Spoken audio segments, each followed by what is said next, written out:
Kémy, expliquez-nous votre présence ici dans ce quartier défavorisé. Alors, l'ONG Urgence panafricaniste que je préside, qui est une organisation qui agit à la fois pour la souveraineté des populations africaines et afrodescendantes, et qui de l'autre côté est dans une démarche toujours de ce que l'on appelle l'ALODO, qui signifie en fond B, la solidarité, l'entraide entre les différents membres de nos peuples. Et bien dans cette démarche d'action sociale, on a décidé d'organiser une clinique mobile, avec donc des militants sympathisants d'Urgence panafricaniste, médecins, sages-femmes, et distribuer des kits sanitaires permettant à ce que les populations les plus en état de précarité à Port-au-Prince de toute façon et Haïti est dans une dynamique actuellement extrêmement difficile sur le terrain financier par rapport à la crise sociale, politique et économique que nous connaissons.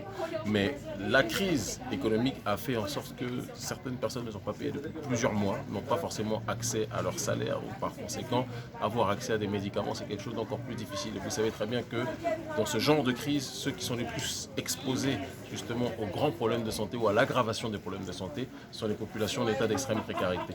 Donc on a organisé une clinique mobile cet après-midi avec différents médecins, sages-femmes, et on distribue les kits sanitaires fournis donc par l'ONG Urgence panafricaniste.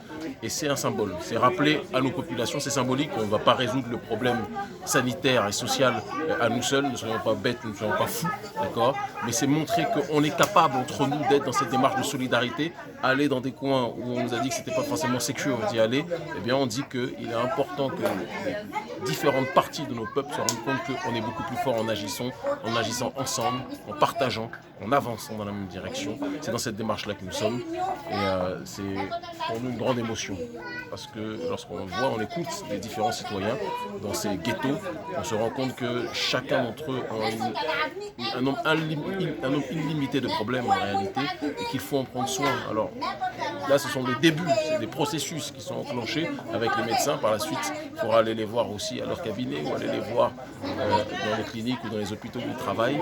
Et on est dans une démarche de faciliter l'accès pour les populations qui n'ont pas forcément accès à ces hôpitaux-là. Donc c'est une démarche de sensibilisation, de distribution de kits sanitaires et d'accompagnement qui est enclenchée. Voilà. Merci à vous.